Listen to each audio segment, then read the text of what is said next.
అండి మా CC road మీద 3 సార్లు మార్చినాం మేము మొలకలు వచ్చి ఇప్పటికి 4-5 డబ్బాలు ఖరాబ్ అయినాయి.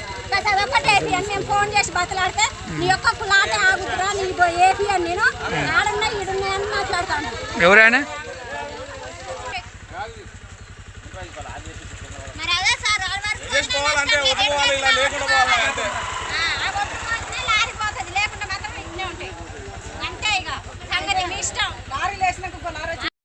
వద్దు రాసి మొత్తం ఇక ఇంత పరిస్థితి వచ్చింది.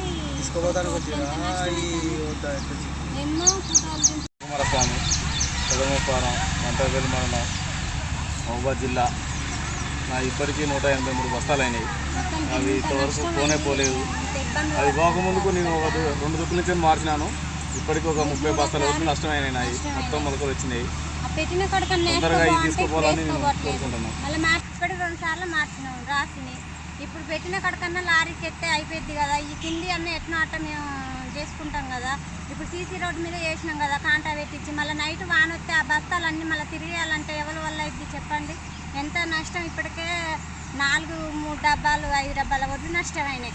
చూడండి ఇవన్నీ ఈ రాశిలో ఇంకా అటు పట్టాలు కప్పినాం. మొలకల కింద ఎవరైనా చూస్తే నవ్వుతారని ఈ పరిస్థితి మాకు ఇట్లా అయింది. ఎవరైనా చూస్తే ఇజ్జత్ పెద్ద నవ్వుతారని మేము పట్టాలు కప్పుకొని ఉన్నాం సార్.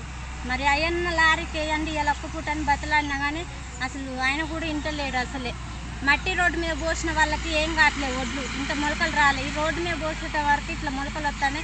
కాసేపు అయ్యన్న తిరిగి ఎట్నో అట్ట చేసుకుంటా అన్నా కానీ ఆయన ఇంటలేడు.